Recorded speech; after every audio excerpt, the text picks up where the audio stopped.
Welcome back, friends. It's time for a Rabe review. Okay, I want to talk about a show that I totally missed the season 5 premiere last month called Welcome to Plathville.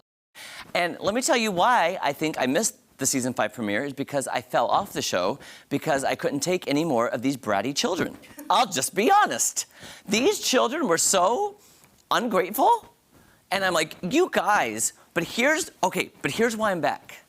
I came back, I saw it, and I'm like, how did this premiere and debut and I didn't even know it? Well, here's why. I think the kids have seen the light.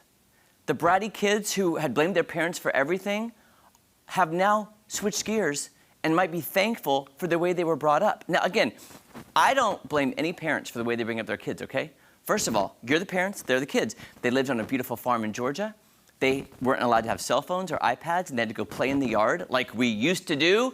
And then all of a sudden they grow up, the oldest son gets married, and his new wife, who also grew up in a similar situation, Olivia, turns all the kids against the parents because she was so bitter about the way she was raised.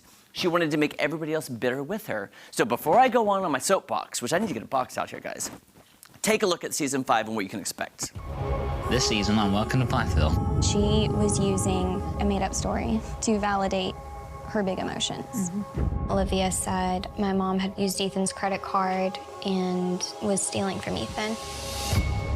Getting back from Europe, I discovered that none of them were willing to talk to me or have anything to do with me. Mariah blocked me. Can't call her, can't send her a text. The family is falling apart. It's a big old mess. I always thought you and Dad were like perfect together. I'm still bitter about the whole divorce. I don't want to keep walking on eggshells around every single person. But you're not gonna pick sides with your family, right? This is gonna come as a shock, but There's so many secrets and like dishonesty. Just wondering how it all got to this point. I've carried all this baggage and weight of all the mistakes that I've made my whole life, and it's time to just put that down. Hallelujah.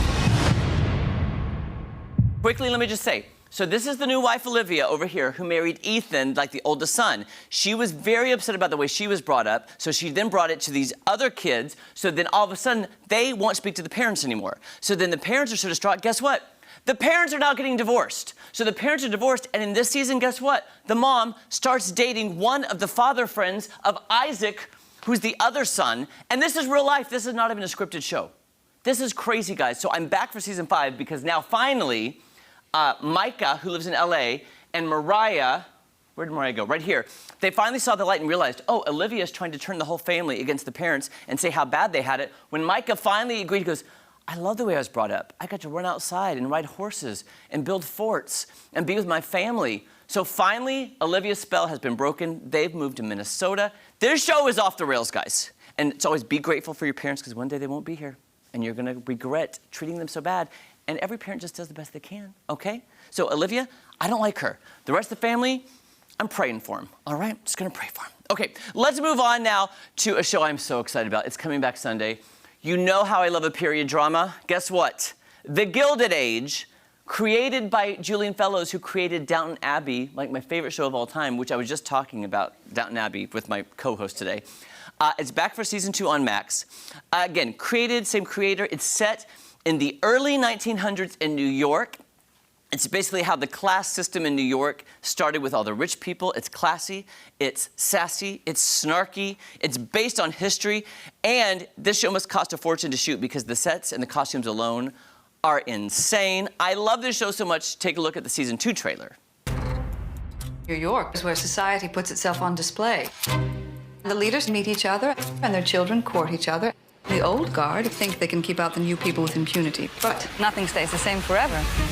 Change came from the American Revolution, but it was difficult to live through all the same. I intend to Bring the great city of New York. the opera house it deserves. The members of the Academy are very determined it should not succeed. You'll need to pick a team. That's it. Head to head, and one will be the winner. Mrs. Russell is even more of a fighter than I had realized. Is there any chance I could come back to 61st Street? Agnes would welcome you back with open arms. I never dreamt that I might still fall in love. But I wonder what Agnes will think. Cousin Dashiell? He's taken a real interest in Marion. But I don't just want a husband on Data. He is rich. He's even handsome. What more could a girl ask for? Please. I love this show so much. It's like Downton Abbey, but in America. It's about the class system. It's the old money versus the new money, which the old money hates the new money, thinks they don't have any class. And this season is kind of how the Metropolitan Opera House got started in New York. There was a previous opera house, and now it's old money versus which opera house will succeed. And in history, we kind of know what happens. It's upstairs versus downstairs, the rich. It's just crazy. And it's also crazy to see how our class system still is happening here in America. I mean, hello. The rich people and what they got and what we don't got. I'm just saying. It's really good. Season 2 starts Sunday, October 29th on Max. If you love Downton Abbey, you'll like this show. And by the way, Meryl Streep's daughter is the lead in this. Just a little FYI. Okay, now finally, a show that I have yet to watch because my Hulu account is messing up on me. You remember last week, I reviewed Rachael Ray's Italian Dream Home, which aired last year. Well, now, I didn't even realize she had a show that premiered on Monday on Hulu called Rachael Ray's Rebuild. Now, here's what I think happened. She was such a monster during the Italian Dream Home series. Like, she was drunk the whole time. I'm just gonna say it. Allegedly drunk. Sorry, allegedly. And she was so mean to some people. I was like, she needs a show to redeem herself, okay? And this show is doing it because she's taking people whose homes have been destroyed by a natural disaster or a fire or something that's happened out of their control, and she's helping them rebuild the home and rebuild their lives. So Rachael needed this, okay? She needed this. Take a look at the trailer for Rebuild. I can say from personal experience, when disaster strikes your home, your life doesn't change in an instant. It changes forever. All of a sudden, the water started moving very, very swiftly. Our whole 2-story house was gone. The fire is all around us. We could have died. But we didn't. We did not die. Nature is no joke. Wait till you see this. It is a huge problem. It's not just about the aesthetics, it's also about how do we build better. This is where the fire started, and you can't even tell. All that is left of the house is a giant hole. There it is.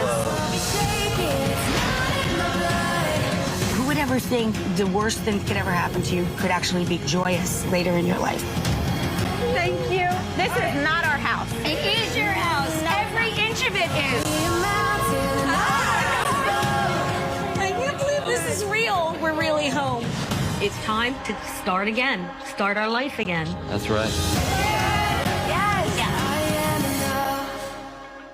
I do want to stress allegedly tipsy, allegedly drunk. She did have a drink in her hand most of the time on the Italian show. And the way she talked to her, like, contractor guy was not acceptable. If you watch, like, the last few episodes, you'll see what I mean. But, again, I've never watched Rachael Ray. Never watched her show, the talk show, never really watched her. But I like that she's helping families. On a side note, Tom Schmidt, I want to say something to you. I watched a few episodes of Cheers back in the day on reruns. I never, ever watched Frasier, the original series in the 90s. But I have started watching Frasier, the reboot, and I love it. I love it. I don't even know what I'm supposed to love or hate about it, or I don't know any of the backstory is what I'm trying to say. Like, I'm sure they're bringing stuff over from the series, but I love it. I love the son. I love their friends, but I'm just saying, the Frasier reboot, I'm on board, guys. So check that out. All right, guys, don't go anywhere. So much more fun on Ozarks Fox AM. After this, we're going to make some Halloween dips with my friends.